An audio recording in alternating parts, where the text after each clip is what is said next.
देखिए, जब मैं क्रिकेट का शुरुआत किया तो बहुत सारे कठिनाइयों का मतलब न्यूज़पेपर में आया हुआ था कि आप टीम इंडिया से जो इस बार आई थिंक सीरीज खेलने के लिए गए हुए थे। शायद इंडिया और नेपाल के बीच जो है मैच था, उसमें आप खेल रहे थे।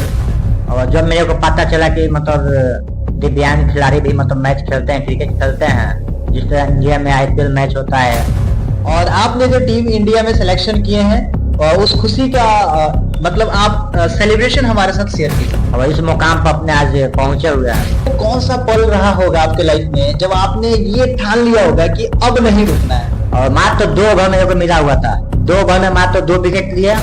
देखिए, सपोर्ट का बात की है, सबसे ज्यादा सपोर्ट मेरे फैमिली ने दिया। एक खान भैया है और एक धर्मेंद्र भैया, जो कि आज मेरे को टीम इंडिया में सिलेक्शन दिला दिया। टीम इंडिया में जब आपने सिलेक्शन लिया तो उस समय का क्या आपका एक्सपीरियंस रहा? जी ये बताइए, जिस दिन आप टीम इंडिया में सिलेक्शन दे रहे उस दिन आपकी आंखों में किस तरह का आंसू था? भगवान अगर आपसे कुछ छीना है तो धरती पर कुछ ना कुछ आपको देने के लिए भेजा जरूर है। अपनी सफलता के राज एक लाइन में क्या कहना चाहेंगे? जैसे आपने स्ट्रगल लाइफ में थे, जब आप बहुत ज्यादा मतलब स्ट्रगलिंग फेज था आपके लिए लाइफ में, तो उस टाइम कभी ऐसा आपको मोमेंट आया होगा जब आपको लगा होगा कि यार मैं नहीं कर सकता, मैं हार मान सकता हूँ? तो आपने उस टाइम को कैसे फेस किया, क्या आप मेरे ऑडियंस को बता सकते हैं?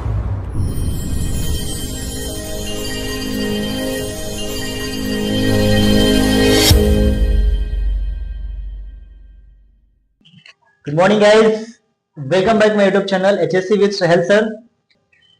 जैसे कि आप सभी को मैंने बताया हुआ था कि मैं आपको अपने पॉडकास्ट में बहुत से लोगों को लेकर आने वाला हूं, जिससे मैं उनके जीवन से रिलेटेड सारी जानकारी आप तक पहुंचाने वाला हूं कि वो अपने लाइफ में कैसे आगे ग्रो कर रहे हैं, जिससे कि आप उनसे उनके एक्सपीरियंस से आप सीख सके और उनके लाइफ में कैसी कैसी प्रॉब्लम्स को उन्होंने फेस किया है और कैसे उन्होंने एक प्रॉब्लम को फेस करके फिर अगला उन्हें अचीवमेंट लिया है, इसके बारे में आपको जानकारी हो सके। इससे आपको मोटिवेशन और एजुकेशन दोनों मिलेगा।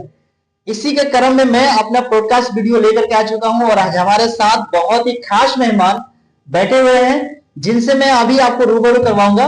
तो आप इस वीडियो में लास्ट तक बने रहिएगा ताकि आपको इनके बारे में सब कुछ जानकारी हो सके। ये अपने लाइफ में कैसे किसी भी चीज को स्टार्ट किए और आज कौन सा अपने लाइफ में अचीवमेंट पे है। तो आज का हमारा पॉडकास्ट हमारे खास मेहमान के साथ है, तो मैं स्वागत करता हूं आपका जितेंद्र भाई। Welcome to my YouTube channel. और आपने बहुत कीमती अपना समय दिया, इसके लिए मैं आपका बहुत शुक्रिया अदा करता हूं कि आपने अपना कीमती समय निकाल करके मुझे दिया।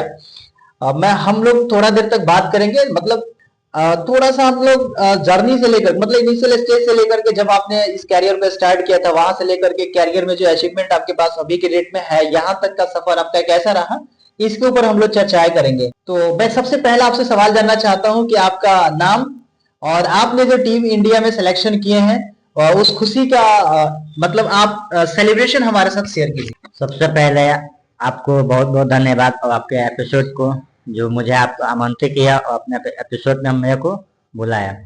सबसे पहले मैं जितेंद्र कुमार यादव, इसी बिहार के सिवान जिले के एक छोटे से गांव तीन भैया काला के निवासी हूँ। ओके, तो अभी जितेंद्र जी, जैसे आपने मेरे को बताए थे कि यार मेरा न्यूज में भी मैंने देखा था, आपको न्यूज़पेपर में आया हुआ था कि आप टीम इंडिया से जो इस बार आई थिंक सीरीज खेलने के लिए गए हुए थे। शायद इंडिया और नेपाल के बीच जो है मैच था, उसमें आप खेल रहे थे।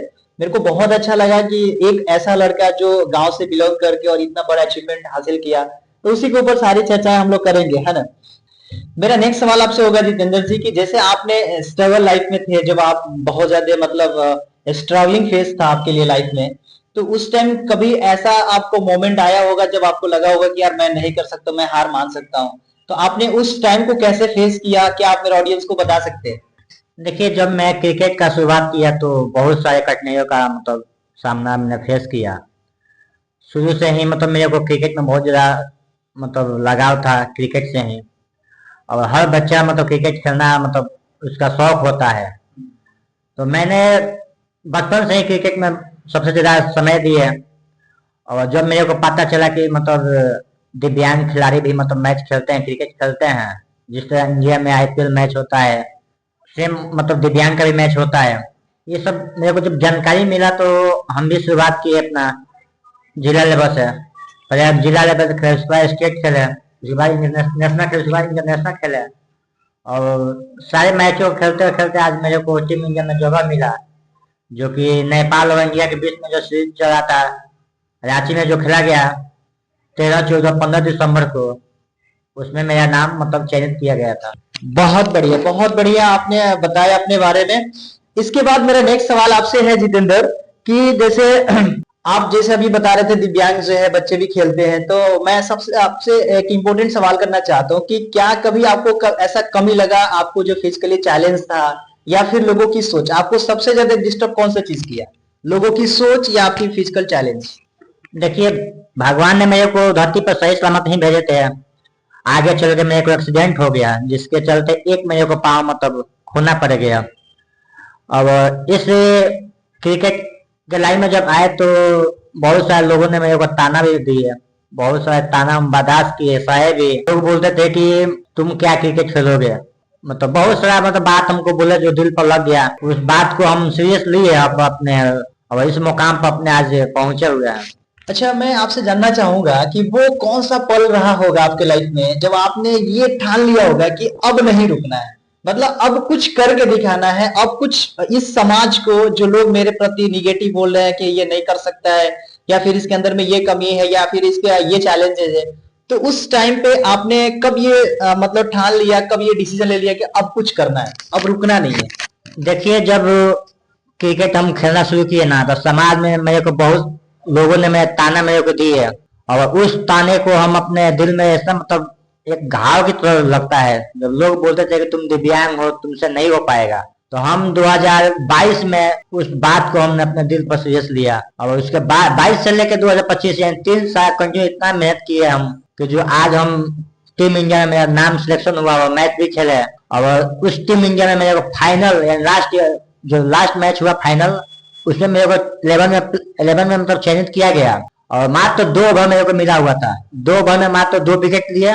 अच्छा, आपके ये स्ट्रगलिंग फेस आप बता रहे हैं और आपने जीवन में अपने बहुत अच्छा अचीवमेंट हासिल किया है, तो इस आपके जीवन में सबसे ज्यादा सपोर्ट कहाँ से मिला? परिवार से मिला, आपकी कोच से मिला, या आप स्वयं से लिए? देखिए, सपोर्ट का बात की है, सबसे ज्यादा सपोर्ट मेरे फैमिली ने दिया, मेरे मम्मी पापा और मेरे भाई, जो कि आंख बंद करके विश्वास किए, और उन्हीं लोगों का, मेरे फैमिली का ही देन है कि जो आज हम यहाँ इस मुकाम पर पहुंचे हुए हैं।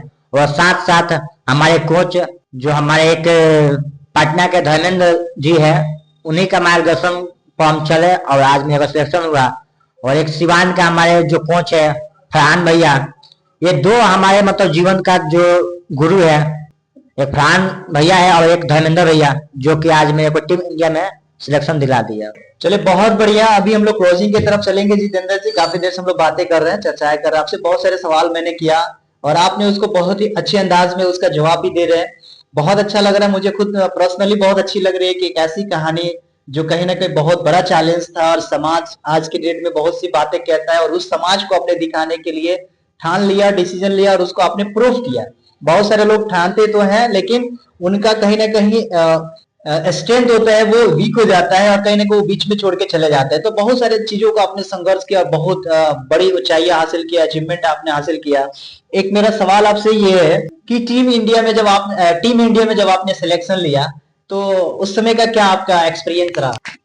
जब मेरे को टीम इंडिया में सिलेक्शन हुआ, जब मेरे को पता चला, तो बहुत मेरे को अंदर से खुशी का महसूस हुआ। और सबसे पहले अपने फैमिली को बताया मेरा टीम इंडिया में सिलेक्शन हुआ, तो फैमिली भी बहुत खुश हुआ।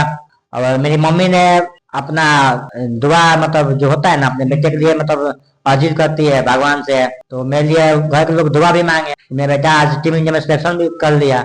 बहुत बढ़िया। अच्छा, ये बताइए, जिस दिन आप टीम इंडिया में सिलेक्शन हुए उस दिन आपके आंखों में किस तरह का आंसू था, दर्द का या जीत का? जब मेरे को टीम इंडिया में सिलेक्शन हुआ तो आंसू वो खुशी का आंसू था, दर्द का आंसू नहीं था। और मेरे को विश्वास भी था कि मतलब टीम इंडिया में मेरा सिलेक्शन होगा भी, और बहुत जल्द हम मतलब सीनियर के साथ मिल के और मैच भी खेलेंगे। और वो मैच हम जो नेपाल और इंडिया के बीच जो झारखंड में हुआ उसमें हम खेले भी। अच्छा जितेंद्र, ये बताइए कि आज की डेट में बहुत से ऐसे दिव्यांग बच्चे हैं या फिर युवा भी हैं, है ना, जो बहुत डरते हैं, कुछ करना नहीं चाहते हैं, उन सभी लोगों के लिए आप क्या मैसेज देंगे, आपकी क्या सलाह रहेगी? देखिए, इसमें डरने का कोई बात नहीं है। भगवान धरती पर जब भेजता है, या तो किसी का मतलब हाथ नहीं होता है तो किसी का पाँव नहीं होता है, तो ऐसा नहीं है। भगवान अगर आपसे कुछ छीना है तो धरती पर कुछ ना कुछ आपको देने के लिए भेजा जरूर है। आप ओलंपिक की बात किया जाए, सबसे ज्यादा दिव्यांग खिलाड़ी हैं ओलंपिक में, मतलब मेडल लाते हैं। आप उठा के रिकॉर्ड देख सकते हैं, सबसे ज्यादा अगर मेडल लगा है तो ये पारा ओलंपिक है, जो दिव्यांग बच्चे ही हमारे देश का मतलब नाम गर्व से ऊंचा मतलब गर्व से ऊंचा किया है लोग। ऐसा नहीं है कि जो दिव्यांग है तो मतलब कुछ नहीं कर सकता है। मेरी नजर से अगर कुछ नहीं करेगा तो समझो पागल है एक तरह से। चलिए, एक लास्ट सवाल है मेरा जितेंद्र आपसे कि आप अपनी सफलता के राज एक लाइन में क्या कहना चाहेंगे? मेरी सफलता का राज बस यही है, मेरे माता पिता और मेरे गुरु जो हमारे धर्मेंद्र भैया है और फरहान भैया। जितेंद्र, आप बताइएगा कि आज जो है ना बहुत से यूथ मतलब बहुत से युवा हमारे और आपके जैसे जो है बहुत कंफ्यूज रहते हैं। वो किसी भी सेक्टर में जाते हैं, किसी भी काम को करते हैं तो वो मतलब आलसपन उनके अंदर होता है, और वो आज के डेट में सबसे ज्यादा युवाओं को देखी जा रही है। तो वो कहीं ना कहीं सोशल मीडिया का शिकार हो चुके हैं, काफी मतलब अपने टाइम को वेस्ट कर रहे हैं। तो इन सभी बच्चों के लिए, चूंकि हमारा जो पॉडकास्ट है स्पेशल हमने मतलब एचएससी डिपार्टमेंट वाले लोगों के लिए बनाया है, एचएससी विद सेल्स, लेकिन यहाँ पे सारे ऑडियंस आ सकते हैं जिनको भी लाइफ से रिलेटेड मतलब किसी भी तरह का नॉलेज लेना हो। तो मैं एक मैसेज आपसे मतलब उन लोगों तक पहुंचाना चाहता हूं कि वो लोग जो अपने लाइफ को बहुत ही मतलब समय को वेस्ट कर रहे हैं, उन लोगों के लिए आप क्या मतलब मैसेज देना चाहेंगे, वो किसी भी फील्ड से हो? देखिए, आज के टाइम में युवा मतलब बहुत हद से ज्यादा शिकार होते जा रहे हैं। आप उठा के देख लीजिए, नासा का सबसे ज्यादा आज के युवा मतलब मोबाइल में बिजी रहता है, ऑनलाइन मतलब गेमिंग खेलता है लोग, फालतू का रील्स देखना, वीडियो देखना, इसमें टाइम बहुत ज्यादा बर्बाद कर रहे हैं, जो कि वो एक निगेटिव थॉट है, उससे कुछ मिलेगा नहीं। समय निकलने के बाद में अफसोस होता है। ये सब युवाओं को मतलब सोचना चाहिए। तो अभी आप सुन पा रहे थे, ये हमारे आज के गेस्ट है मिस्टर जितेंद्र यादव, जो कि एक छोटे से गांव से बिलोंग करते हैं, और ये मैंने खुद इनको देखा है। वो हमारे क्लासमेट रह चुके हैं और हम लोगों ने साथ में पढ़ाई किया हुआ है। तो मैंने देखा है इनकी गरीबी से आज तक के अचीवमेंट का मैंने सफर देखा है, और रियली में एक एग्जाम्पल है ये पूरे हमारे डिस्ट्रिक्ट ही नहीं, पूरे स्टेट और साथ ही साथ हमारे देश के लिए, कि एक ऐसा लड़का जो छोटे से गांव से बिलोंग करता है और अपनी इतनी सारी परेशानियों को झेलते हुए, मतलब एक कहा जाए ना कि नदी के बीचों बीच आप छिड़ते हुए किसी चीज को आप आगे बढ़ रहे हैं, तो उस तरीके से इन्होंने अपने जीवन को जिया। और बहुत से प्रॉब्लम्स आते रहते हैं और प्रॉब्लम्स को छीड़ते हुए इन्होंने आगे बढ़ा, और आज फाइनली इन्होंने अचीवमेंट पाया कि टीम इंडिया, आज इन्हें टीम इंडिया की तरफ से खेलने का मौका मिला। और ये पिछला मैच इन्होंने इंडिया और नेपाल के बीच में खेल कर आए हुए, तो ये अचीवमेंट इनके पास आया। तो दोस्त, कहीं ना कहीं कहा जाता है कि अगर आप जीवन में कुछ भी करना चाहे ना, तो कुछ भी करना असंभव नहीं है, चाहे चैलेंजेस कुछ भी हो। क्योंकि आज की जो कहानी थी वो सिर्फ और सिर्फ किसी इंसान की कहानी नहीं थी, वो प्रेरणा थी हमारे लिए, हम सभी के लिए, कि उस कहानी से हम सब सीखे। अगर हम भी सिर्फ किसी चीज को करने के लिए सोच रहे हैं तो सिर्फ सोचे नहीं, बल्कि उसको एग्जीक्यूट करें, उसको करेंगे तो कुछ ना कुछ रिजल्ट आएगा। क्योंकि अभी एक बंदे को मैंने सुना, उनकी पूरी कहानी कहीं ना कहीं उसको रिलेट करती है हमें जीवन को जीने के लिए, और जीवन में जो प्रॉब्लम्स है उसे कैसे फेस कर सकते हैं, और अपनी अचीवमेंट, अपने गोल, अपने सपनों के लिए कैसे हम अपने सपनों तक पहुंच सकते हैं, वो रास्ता थे। तो उम्मीद करते हैं आप लोगों को वीडियो पसंद आया होगा। पॉडकास्ट के अंदर हम लोगों ने बहुत से सवाल और जवाब किए, जिससे कि आपको बहुत ऐसी चीजों के बारे में जानकारी मिला होगा जो आज तक आपने नहीं सुना होगा। वीडियो पसंद आए तो वीडियो को लाइक और शेयर जरूर करिएगा। मिलते हैं फिर नेक्स्ट पॉडकास्ट के अंदर, तब तक के लिए bye, thank you so much.